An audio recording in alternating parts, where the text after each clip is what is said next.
안녕하세요. 민영숙입니다. 이번 시간에는 ERP 정보관리사 회계 1급 2022년 3회차 기출문제 이론 문제를 풀어보도록 하겠습니다. 1번, ERP 도입의 선택 기준으로 적절하지 않은 것은? 1번, 자사에 맞는 패키지를 선정한다. 네, 우리 회사에 맞는 패키지 선정을 하셔야죠. 2번, 현업 중심의 프로젝트를 진행한다. 3번, 경영진이 확고한 의지를 가지고 진행한다. 4번, 업무 효율성 향상이 중요하므로 수익성 개선은 고려하지 않는다. 업무 효율성 향상도 중요하지만 우리 ERP의 최종적인 목적은 이윤 극대화에 있습니다. 그렇기 때문에 수익성 개선도 당연히 고려해야 하는 부분이죠. 그래서 답은 4번이 되겠습니다. 문제 2번, ERP 구축 절차 중 TFT 결성, 현재 시스템 문제 파악, 에지이즈 파악이죠. 경영 전략 및 비전 도출 등을 하는 단계는 무엇인가? 네, 이 부분은 첫 번째 단계인 분석 단계에서 하는 부분입니다. 그래서 답은 3번이 되겠습니다. 문제 3번, ERP 시스템이 갖는 기술적 특징에 해당하는 것은? 1번, 객체 지향 기술 사용. 네, 이것이 ERP 시스템의 기술적 특징에 해당이 되고요. 2번, 투명 경영의 수단으로 활용. 3번, 경영 정보 제공 및 경영 조기 경비 체계를 구축. 4번, 표준을 지향하는 선진화된 최고의 실용성을 수용. 요 세 가지는 기능적 특징에 해당이 됩니다. 그래서 3번의 답은 1번이 되겠습니다.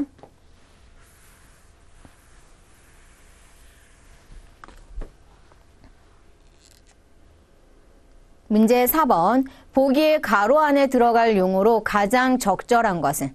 보기 보시면 ERP 시스템 내의 데이터 분석 솔루션인 가로는 구조화된 데이터와 비구조화된 데이터를 동시에 이용하여 과거 데이터에 대한 분석뿐만 아니라 이를 통한 새로운 통찰력 제안과 미래 사업을 위한 시나리오를 제공한다. 네, 가로 안에 들어갈 뭐예요? 비즈니스 애널리틱스죠. 그래서 답은 3번이 되겠습니다.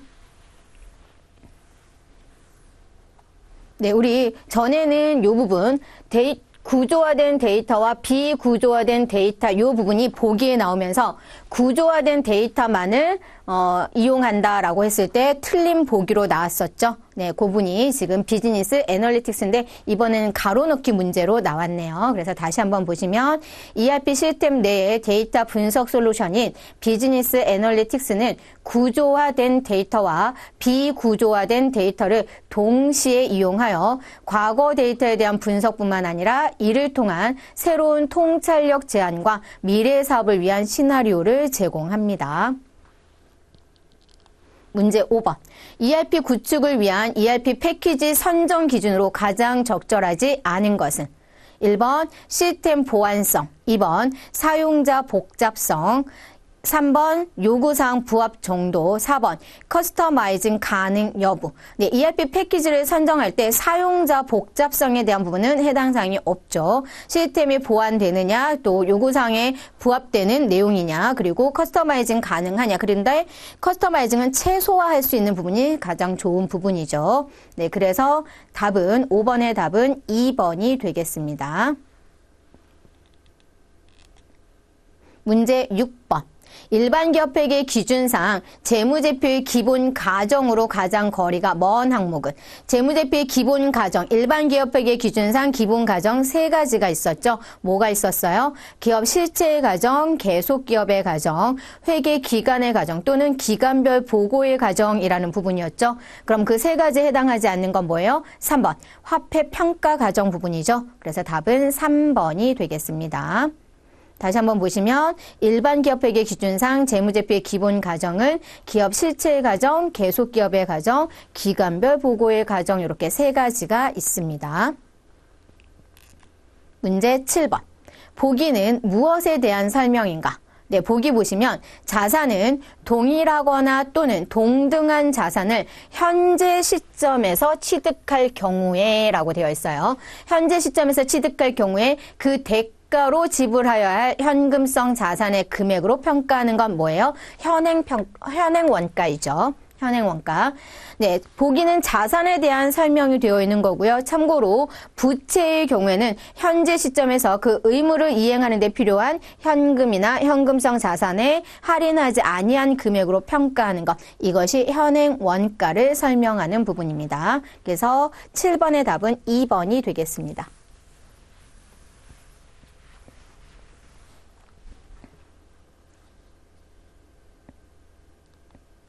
네, 문제 8번. 재무상태표에서 부채는 크게 유동부채와 비유동부채로 구분한다.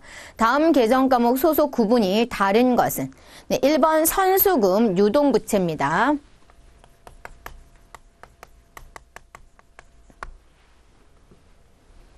2번 미지급금 유동부채. 3번 임차보증금은 자산입니다. 얘는 비유동자산. 우리 자산도 유동자산과 비유동자산을 구분하는데 그중에 임차보증금은 비유동자산에 속하고요. 유동성 장기차입금은 유동부채입니다. 그래서 계정과목 소속 구분이 다른 건 3번 임차보증금 비유동자산. 비유동자산은 투자, 유형, 무형, 기타 비유동자산으로 다시 나뉘는데 그중에서 임차보증금은 기타 비유동자산에 속합니다.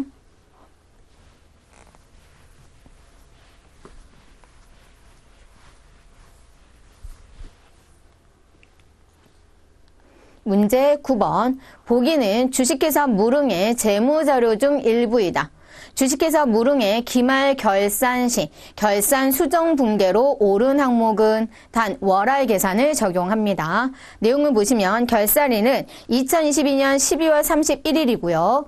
2022년 10월 1일 날 1년분 보험료 360만 원을 보통예금에서 이체 지급. 그럼 월할 계산하니까 2022년 보험료는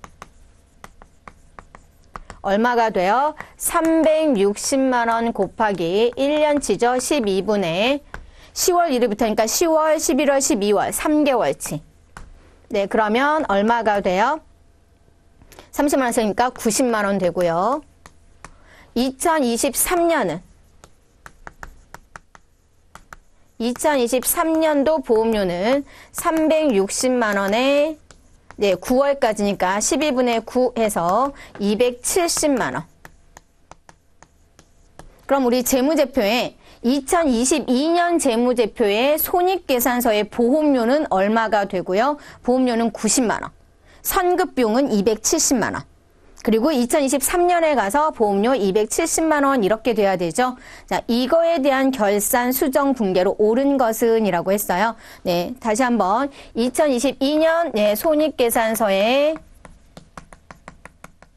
보험료는 네, 일반적인 우리 판관비에 해당하는 보험료라고 가정을 했을 때 손익계산서의 보험료는 90만 원. 재무상태표에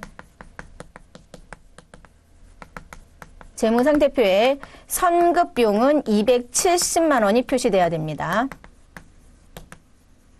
자, 이렇게 표시될 수 있는 결산 수정 붕괴를 찾으면 되죠. 1번 차변에 선급보험료 90만 원, 대변에 보험료 하시면 어떻게 돼요?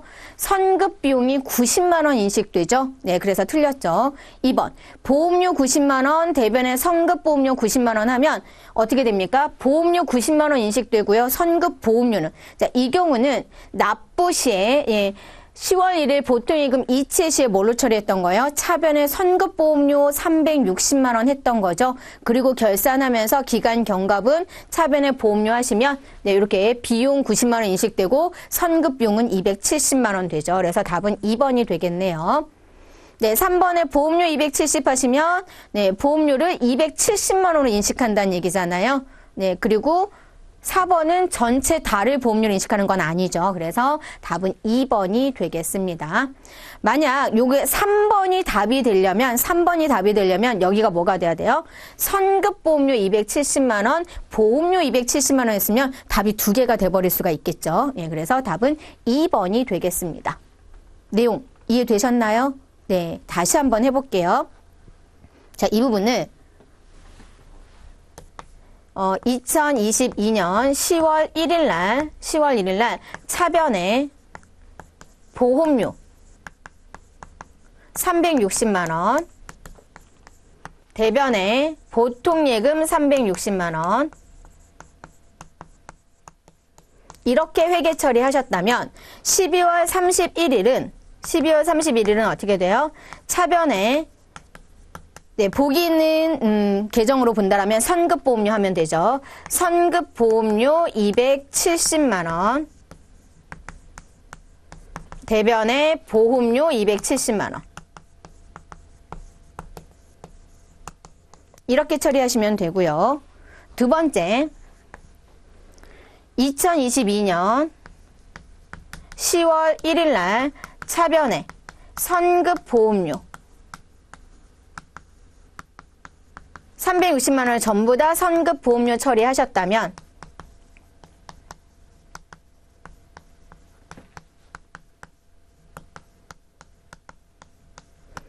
12월 31일 날 어떻게 돼요? 12월 31일 날 차변의 보험료.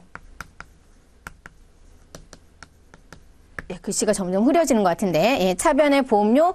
그래도 여러분 보이시죠? 차변의 보험료 90만원. 대변의 선급보험료 90만원.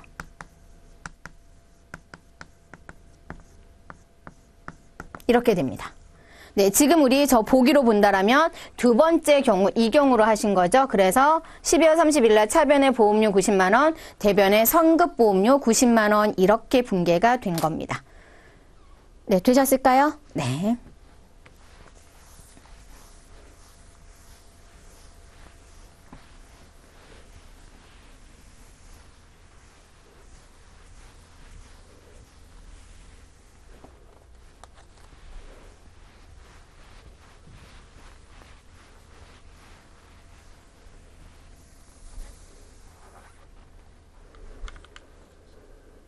네, 10번 문제 보겠습니다. 보기의 자료로 상품 매출 원가를 계산하면 얼마인가? 단 주어진 자료 이외의 것은 고려하지 않음. 네, 우리 상품 매출 원가는 기초 상품의 단기 순매입도하고 기말 재고를 빼면 되죠. 네, 그런데 요거 다시 써보면 매출 원가는 상품 매출 원가는 기초 상품 재고액에 단기 상품 순매입액을 더하고요. 거기에 기말 상품 재고액을 빼면 됩니다. 여기에서 기말이 아니라 기초 상품 재고액에 단기 상품 순매입액 이 더한 게 뭐가 돼요? 판매 가능 상품액이 되죠.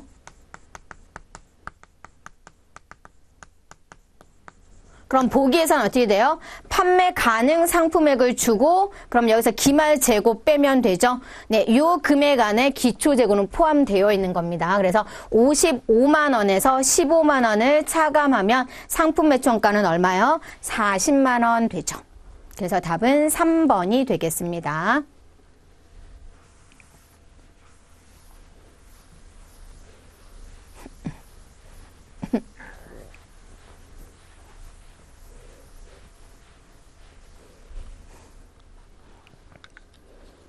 문제 11번. 보기는 주 3전의 주식에 대한 취득 및 처분과 관련된 거래 내역이다. 관련된 설명 중 가장 거래가 먼 항목은 이라고 했어요. 보기 보시면 2021년 2월 1일 장기 시세 차익 목적입니다. 장기 시세 차익 목적으로 주 생산의 주식 100주를 74,000원에 취득. 그럼 얘는 뭐가 돼요? 매도 가능 증권이 되죠. 네, 얘는 매도 가능 증권이 됩니다.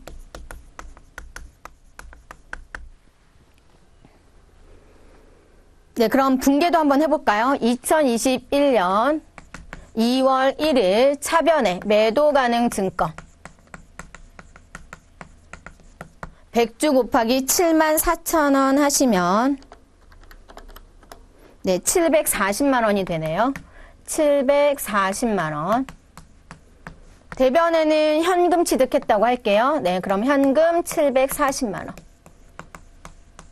네, 이렇게 분계가 될 거고 2021년 12월 31일 결산 시 공정가치는 주당 7만 원으로 평가. 네, 우리 매도 가능 증권은 결산일에 공정가로 평가하시죠. 그래서 12월 31일 날 어떻게 돼요? 100주를 7만 원으로 평가하면 700만 원. 네, 지금 현재 장부가액이 740. 그럼 매도 가능 증권이 감소하게 되죠. 그래서 차변의 매도 가능 증권 평가 손실 40만 원, 대변의 매도 가능 증권 40만 원.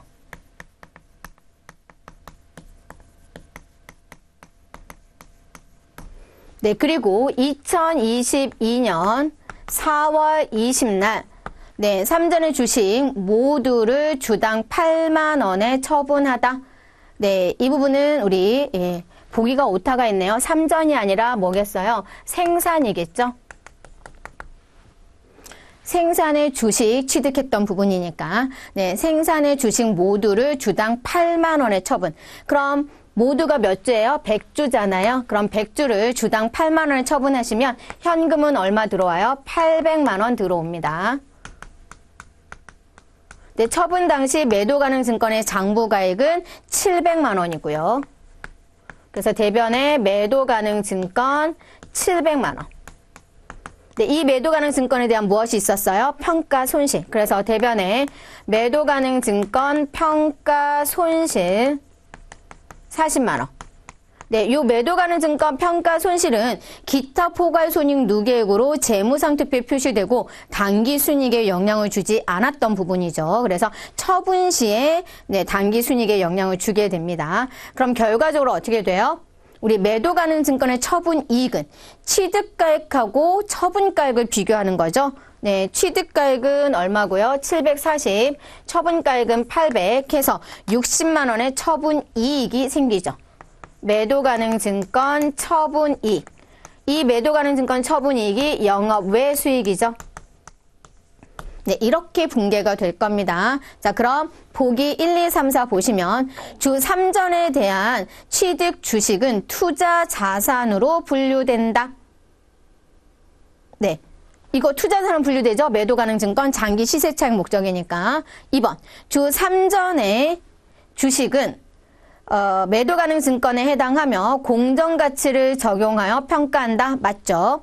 3번. 2011년 12월 31일 매도 가능 증권 평가 손실은 자본 계정 중, 네, 요 평가 손실, 요 부분은 자본 조정이 아니라 어디에 해당돼요? 기타 포괄 손익 누계액에 해당됩니다. 자본 조정이 아니라 기타 포괄 손익 누계액.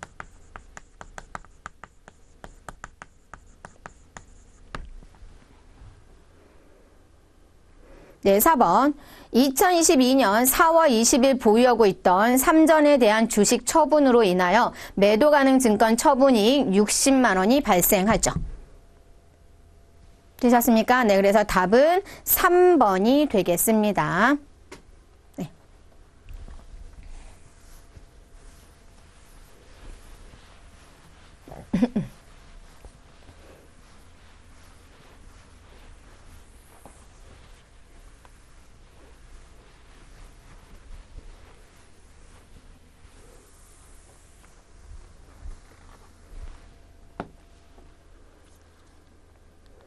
문제 12번.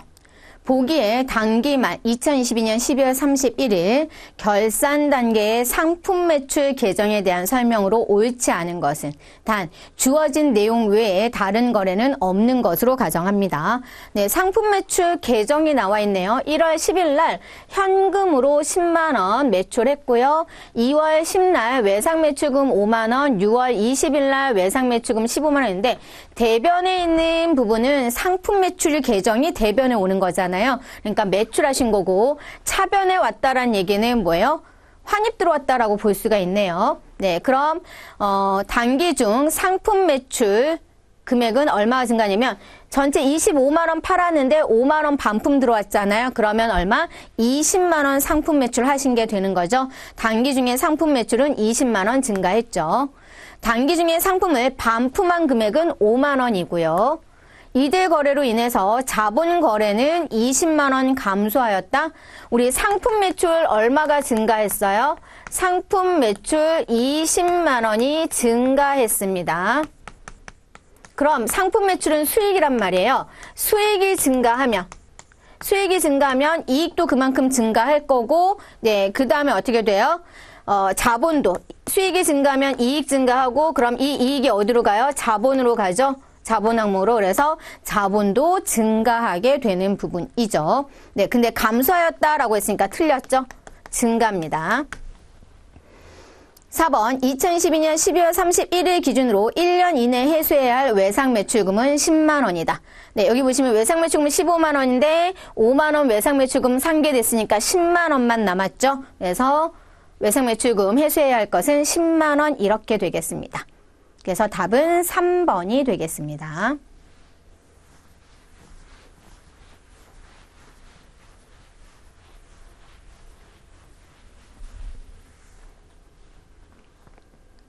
문제 13번.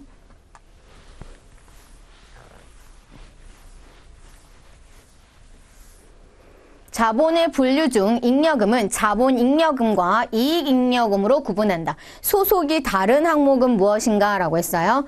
네, 감자차익 자본잉여금입니다. 임의적립금 이익잉여금이고요. 주식발행 초과금 자본잉여금, 자기주식 처분이익 자본잉여금. 네, 우리 자본잉여금의 대표적인 세 가지가 지금 여기 보기로 나와 있는 거죠. 주식발행 초과금, 감자차익, 자기주식 처분이익입니다. 그래서 지금 소속이 다른 항목은 2번 이익잉여금에 해당되죠. 임의적립금은. 그래서 답은 2번이 되겠습니다.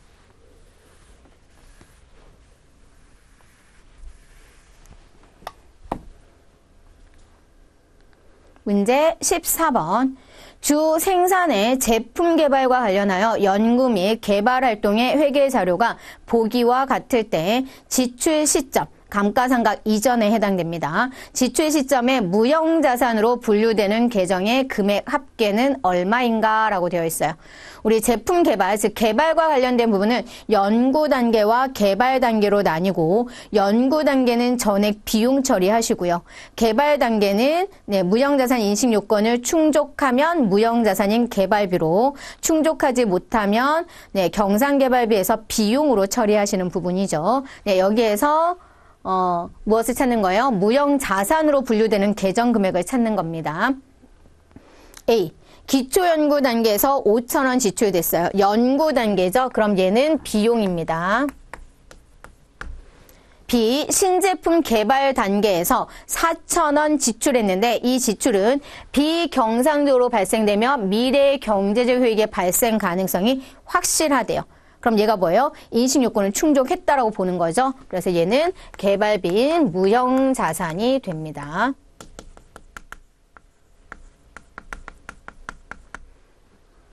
네, C. 신기술 개발 단계에서 3,000원 지출하셨는데 경상적으로 발생되면 미래 경제적 효익의 발생 가능성이 불확실한. 그럼 얘는 뭐예요? 인식요건 충족 못한 거예요. 그래서 얘는 비용으로 처리합니다. 네, 보통 보면 여기는 연구비라는 계정을 쓰시면 되고요. 여기는 경상개발비라는 비용을 쓰시면 되겠습니다. 네, 참고로 우리가 프로그램에서는 어떻게 할 수도 있어요. 연구비와 경상개발비를 합쳐서 경상연구개발비라는 비용 계정이 될 수도 있습니다. 어찌되었던 보기에서 무형자산으로 분류되는 건 B에 해당하는 것만. 그래서 답은 4,000원 됩니다. 그래서 2번이 답이 되겠습니다.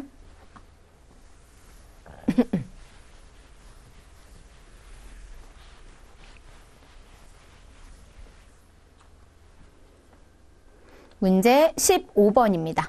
보기는 주식회사 무릉의 유상증자와 관련된 자료이다.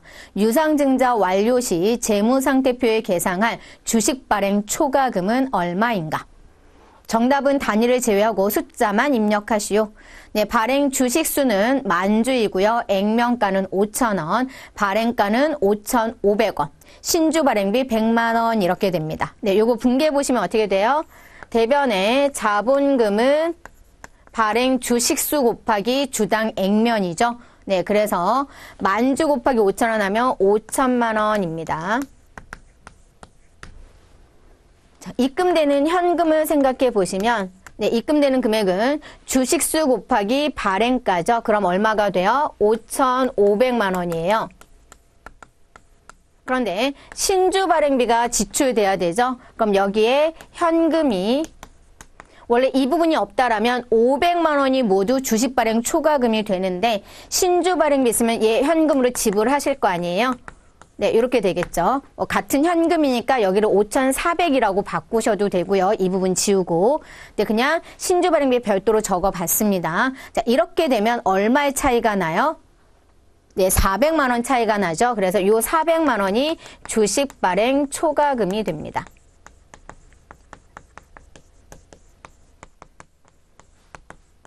네, 제가 이제 분계로 나타내는 이렇게 해본 거고요. 얘는 같은 현금은 한쪽을 지우고 차변에 현금 5,400만 원 하시면 되고 여기가 보통 예금이면 뭐 현금 100만 원 나간 걸로 이렇게 표시하시면 됩니다. 일단 중요한 건 이 신주 발행비는 어떻게 해요?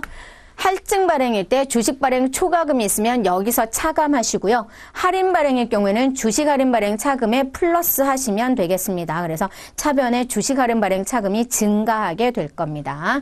네, 지금은 주식 발행 초과금 얼마냐 물어봤으니까 400만 원 됩니다. 숫자만 입력하시오. 400만 원. 네, 15번의 답은 400만 원입니다.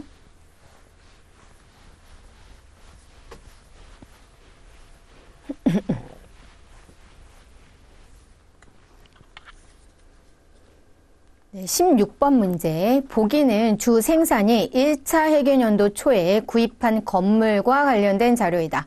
주 생산이 정률법으로 감가상각을 할 경우 3차 회계연도 말 손익계산서에 계상될 감가상각비를 구하면 얼마인가? 정답은 단위를 제외하고 숫자만 입력하시오 라고 되어 있어요. 우리 지금 정률법으로 감가상각 하실 겁니다.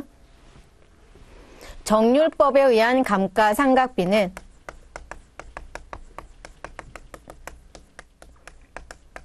취득 원가에서 감가상각 누계액을 빼죠. 취득 원가에서 감가상각 누계액 뺀 금액을 우리는 장부가액 또는 미상각 잔액이라고 하죠. 여기에 상각률 곱하시는 부분입니다. 네, 그럼 보시면 1차 년도, 지금 문제에서 물어본 건 3차 년도 말 감가상각비가 얼마입니까? 라고 했으니까 1차부터 구해봐야겠죠. 1차는 100만 원 곱하기 상각 정률은 40% 하시면 40만 원이 되고요. 그럼 2차 년도에는 어떻게 돼요? 100만 원에서 40만 원을 차감한 60만 원에 40%가 되죠. 그러면 24만 원이 됩니다. 그럼 3차 년도에는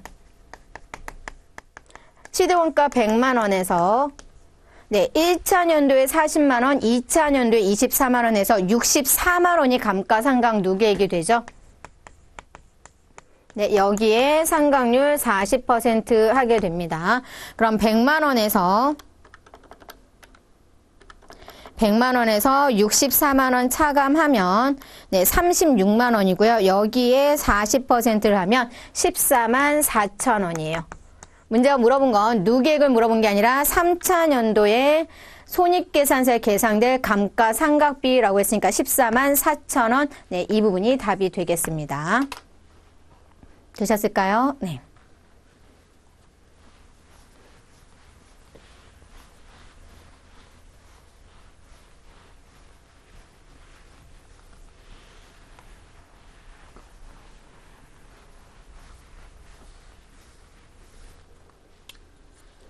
문제 17번입니다.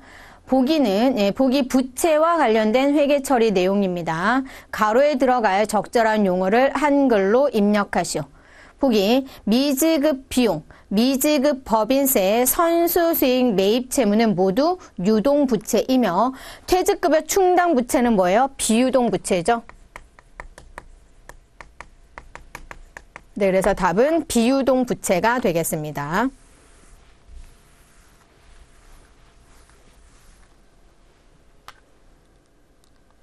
문제 18번.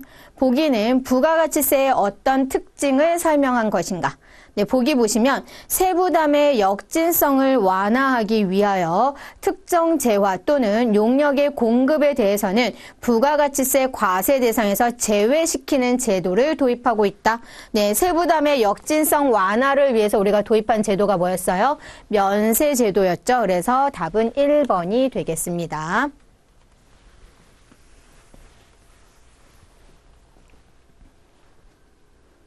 문제 19번. 보기 가에서 라중 잔존재화에 대한 설명이 바르게 묶인 것은?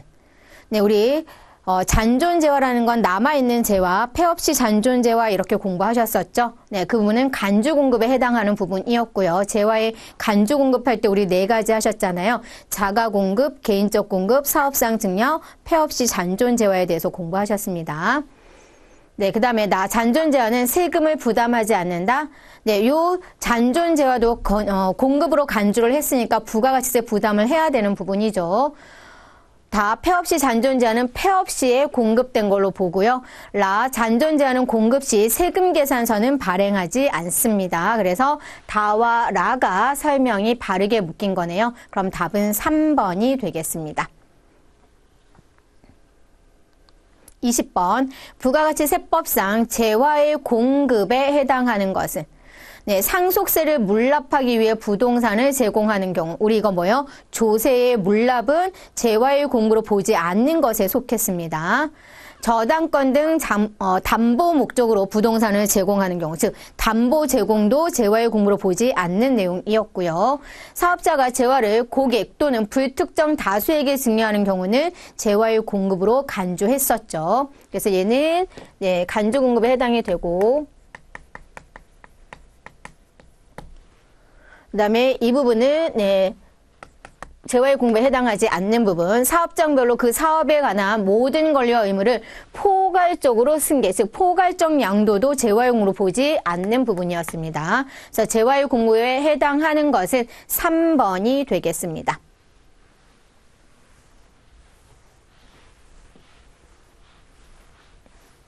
네, 20번의 답은 3번. 21번. 부가가치세법상 사업장에 대한 설명으로 가장 거리가 먼 항목은? 1번. 하치장을 둔 사업자는 하치장 설치 신고서를 둔 날부터 10일 이내에 하치장 관할 세무서장에게 제출하여야 한다.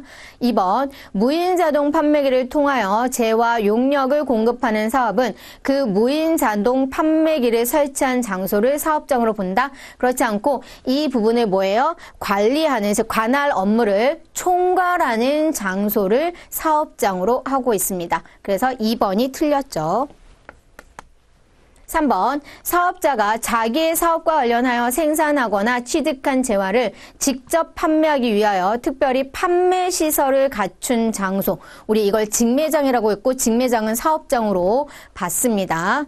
4번. 임시사업장을 개설하려는 자는 임시사업장 개설 신고서를 해당 임시사업장의 사업 개시일부터 10일 이내에 관할 세무서장에게 제출해야 하는 부분이었죠. 네, 그래서 답은 2번이 되겠습니다. 우리 무인자동 판매기 같은 경우는 네, 어떤 부분을 사업장으로 봐요? 그 사업에 관한 업무를 총괄하는 장소를 사업장으로 보는 부분이었습니다. 그래서 답은 2번이 되겠습니다. 22번. 법인세법상 소득금액 조정 합계표에 대한 내용이다. 소득금액 조정 합계표에 기입하는 것을 보기에서 모두 고른 것은?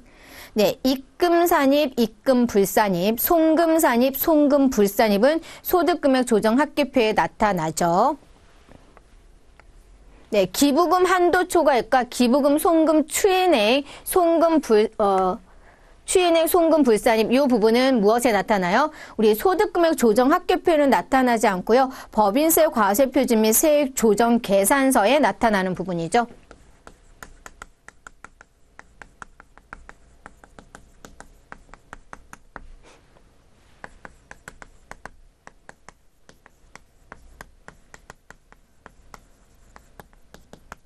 네, 여기에 나타납니다. 소득금액 조정 합계표에는 나타나지 않습니다. 그래서 답은 기역과 니을. 네, 2번이 답이 되겠습니다. 23번 문제. 법인세 관련 설명 중 옳은 것은? 1번 지방자치단체는 수익사업 소득에 대한 납세 의무가 존재한다. 여러분 법인세에서 국가랑 지방자치단체는 네, 국가나 지방자치단체는 납세 의무가 없습니다. 네, 그래서 납세 의무가 존재한다라고 했으니까 이 부분이 틀렸죠. 그 다음에 비영리 법인도 모든 수익사업에 대한 법인세 납세 의무를 진다. 네, 비영리 법인에는 지정된 수익사업에 대해서만 납세 의무가 있습니다. 그 다음 3번 국내에서 사업을 영위하는 외국 법인은 법인세 납세 의무를 지지 않는다. 네, 국내에서 사업을 영위하면 국내 원천 소득에 대해서는 납세 의무가 있습니다. 4번 사업연도를 신고하지 않은 경우 매년 1월 1일부터 12월 31일까지를 사업연도로 의제하고 있습니다. 그래서 답은 옳은 것은 4번이 되겠습니다.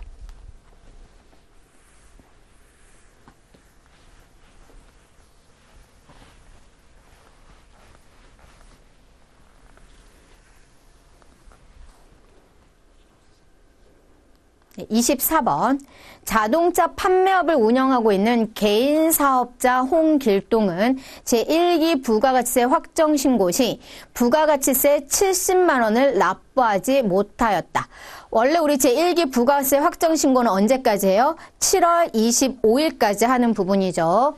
네, 제1기 확정 신고 납부는 기본적으로 언제까지예요? 7월 25일까지 하는 부분입니다. 그런데 이것을 납부하지 못하였다. 만약에 9월 30일에 납부할 경우 부가가치세법상 납부 지연 가산세는 얼마인가? 정답은 단위를 제외한 숫자만 입력. 단 신고는 기한 내에 했으며 가산세율은 하루에 10,000분의 2.5입니다. 그러면 어떻게 돼요? 납부 지연 가산세는 네, 미납세액인 70만 원에 하루에 10,000분의 2.5 거기에 미납 일수죠. 미납 일수는 어떻게 해요? 요 신고 납부 기한일 다음 날부터 자진 신고 납부일까지. 네, 자진 납부일까지. 그러면 날짜는 7월 26일부터 9월 30일까지가 며칠인지 계산해야 되죠. 7월은 26일부터 31일까지니까 6일, 8월에 31일, 9월에 30일 하시면 네, 며칠이에요? 67일 되네요. 그럼 곱하기 67. 네, 계산해 볼게요. 자, 70만 원 일단 10,000원으로 나눠요. 그러면 70이 되겠죠. 곱하기 2.5 곱하기 67일 하면은 11,725가 나오네요. 11,725. 그래서 납부 지연 가산세는 11,725원이 되겠습니다.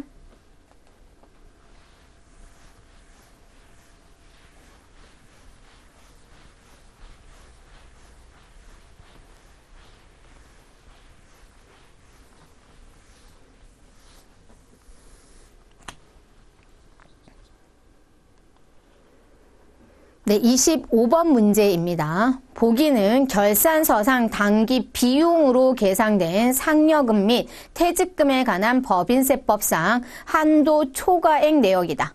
각 사업연도 소득금액 계산 시 송금 불산입액은 얼마인가? 라고 되어 있어요. 정답은 단위를 제외한 숫자만 입력입니다. 여기 보시면 임원과 사용인이 있는데 사용인에 대해서는 네, 상여금, 퇴직급여 모두 네, 송금 인정이 됩니다. 사용인은 전액 송금 인정이 되죠. 네, 그러나 우리 임원에 대해서는 어때요? 한도액이 정해져 있죠. 그래서 상여금 지급 규정을 초과해서 지급하는 경우 송금 불산입합니다. 퇴직금도 마찬가지예요. 퇴직급여 지급 규정을 초과해서 지급을 하게 되면 그 초과액은 송금 불산입하게 됩니다. 그래서 지금 여기서 각 사업연도 소득금액 계산 시 송금 불산입액은 사용인에 대한 종업원에 대한 건 더 전액 송금으로 인정이 되고요. 임원에 대한 것만 송금 불산이 하시면 700만 원. 상여금 지급 규정 초과액도 퇴직급여 지급 규정 초과액도 전부 다 송금 불산이. 그래서 송금 불산이액은 700만 원 되겠습니다.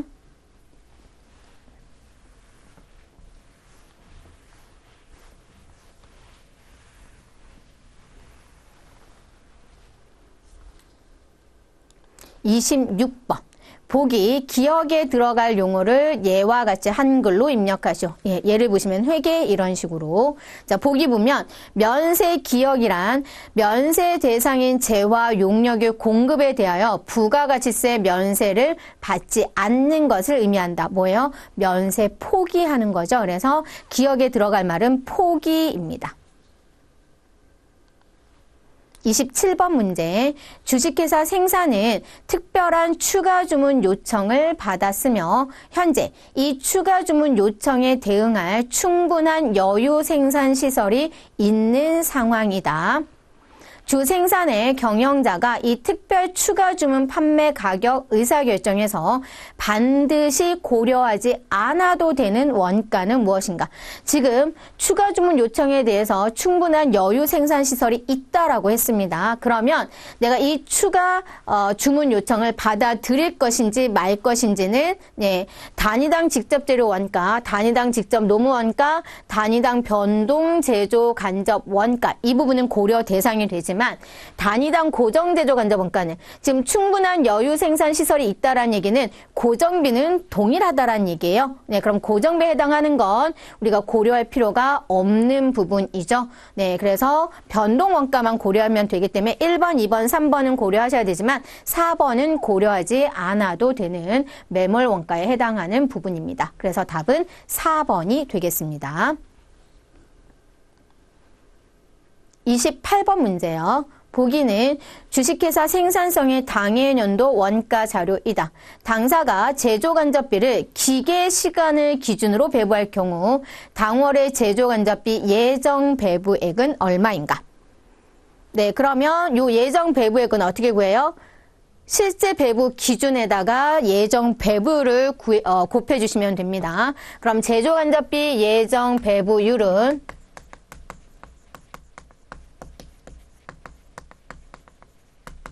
제조간접비 예산 얼마? 100만 원을 배부 기준은 기계시간이었죠. 당해연도 예상 기계시간. 그래서 예정 조업도 2,500시간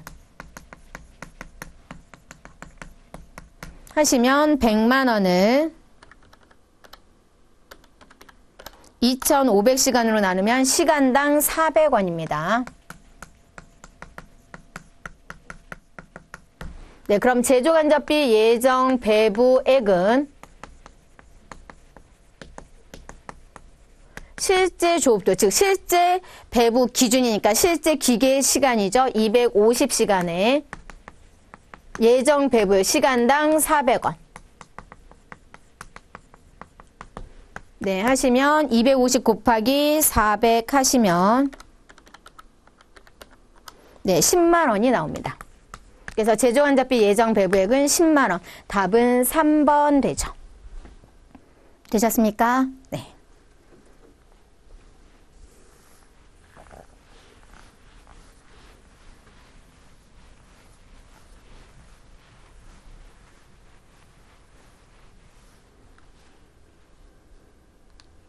(29번) 개별 원가 계산에 대한 설명으로 가장 옳지 않은 것은 1번 원가 계산 시 제조 지시서를 사용한다. 맞죠? 2번 제조간접비 배부 문제가 가장 중요하죠. 3번 조선업 등 다품종 소량 주문 생산 형태의 업종에 적합한 방법이 개별 원가 계산입니다. 4번 원가 계산 시 재료비와 가공비의 완성품 환산량을 계산해서 사용한다. 얘는 종합원가 계산을 설명하는 겁니다.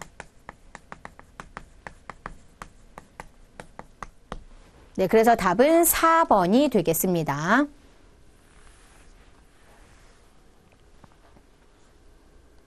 문제 30번.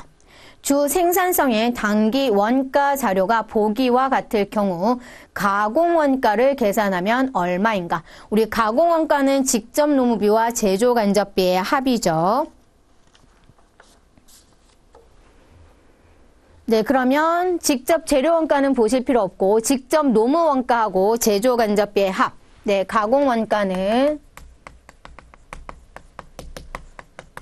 직접 노무 원가와 제조 간접 원가의 합입니다. 그럼 여기서 직접 노무 원가 얼마고요? 50만 원이고요. 제조 간접 원가는 변동과 고정비를 다 더해야 되죠. 근데 변동 제조 간접 원가 발생액이 30만 원. 이것은 총 제조 간접 원가의 60%래요. 총 제조 간접 원가의 60%한 금액이 30만 원이 나왔다라는 얘기는 네, 따라서 총 제조 간접 원가는 30만 원을 60%로 나누면 되죠.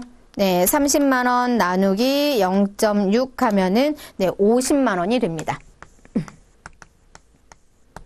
네, 그럼 총 제조 간접 원가 죄송합니다. 총 제조 간접 원가 50만 원.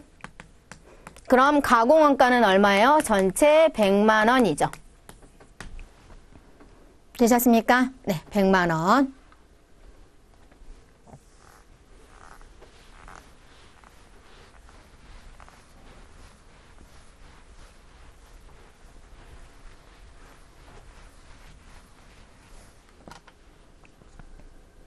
(31번) 주식회사 무릉은 제조 간접비를 직접 노무 시간을 기준으로 배부하고 있으며 보기는 2012년 원가 계산과 관련된 자료이다. 당해년도 제조 간접비 실제 발생액을 계산하면 얼마인가? 정답은 단위를 제외한 숫자만 입력하시오. 네, 예정 제조 간접비 250만 원, 예정 직접 노무 시간 5,000시간, 실제 직접 노무 시간 5,500시간, 제조 간접비 배부 차에는 25만 원 과대 배부. 자, 과대 배부 됐다라는 얘기는 실제 발생액보다 예정 배부액이 25만 원 과대 배부 됐다라는 얘기죠. 문제가 물어본 건 이 금액이 얼마입니까? 라는 거잖아요. 실제 발생액이 얼마입니까? 이걸 물어보는 거죠. 그럼 예정 배부액 구해서 25만 원 과대 배부인 거 표시하면 되겠죠? 그럼 예정 배부액은 어떻게 구해요? 제조 간접비 예정 배부율에 실제 배부 기준을 곱하면 됩니다. 실제 배부 기준은 직접 노무 시간이고요. 네, 그럼 일단 예정 배부율부터. 제조 간접비 예정 배부율은 제조 간접비 예상액을 예정 조업도로 예정 직접 노무 시간으로 나누면 되죠. 그럼 250만 원을 5,000시간으로 나눕니다. 네, 250만 원을 5,000시간으로 나눠주시면 시간당 500원입니다. 그럼 제조 간접비 예정 배부액은 예정 배부액은 실제 직접 노무 시간 5,500시간 곱하기 시간당 500원. 네, 요거 해주시면 275만 원이 나옵니다. 자, 예정 배부액이 275만 원. 네, 이 금액이 실제보다 25만 원 과대 배부면 네, 여기서 25만 원 빼면 되죠. 그럼 실제 발생은 얼마예요? 250만 원이죠.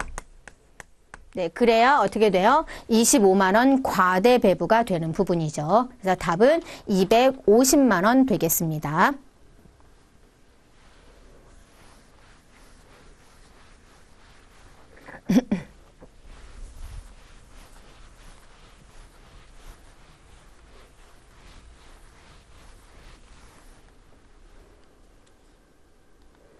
네, 32번. 보기 기억에 들어갈 용어를 예와 같이 한글로 입력하시오. 네, 보기 제조원가 3요소에는 재료비, 노무비, 제조 경비가 있죠. 그래서 기억에 들어갈 말은 재료비가 되겠습니다. 네, 이렇게 해서 우리 ERP 정보관리사 회계 1급 2022년 3회 이론 기출문제를 모두 풀어봤습니다. 수고하셨습니다.